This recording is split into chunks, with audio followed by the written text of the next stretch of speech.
मसीह में आप सबको सलाम।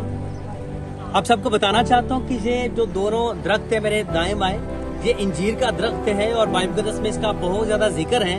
और आपको मालूम है कि खुदावंद यीशु मसीह ने इंजीर के एक दरख्त पर लानत की थी जब उसको बेफल पाया, और लिखा है कि वो उसी घड़ी उसी दम सूख गया। और इंजीर के या पत्ते देख रहे हैं, बाइबल मुक़द्दस में इंजीर के पत्तों की बाबत लिखा है कि बागे अदन में आदम और हवा ने उन्होंने इंजीर के पत्तों को सीख कर अपने लिए लुंगियाँ बनाई थी। तो इनके पत्ते जो हैं वो आप देख सकते हैं कि किस तरह ये पत्तों के साथ मिलाकर तो जो है उन्होंने अपने लिए लुंगियाँ बनाई अपने बदन को ढांकने के लिए।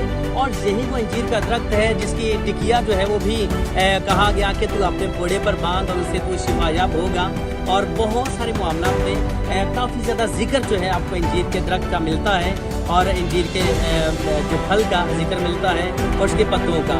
उम्मीद करता हूँ कि ये जो दरख्त हैं और इनके बाबत जो कुछ मैंने खुदा के ज़िंदा कलाम में से आपको बताया है, यकीनन आपके लिए बरकत का बायस होगा। खुदा आपको बरकत।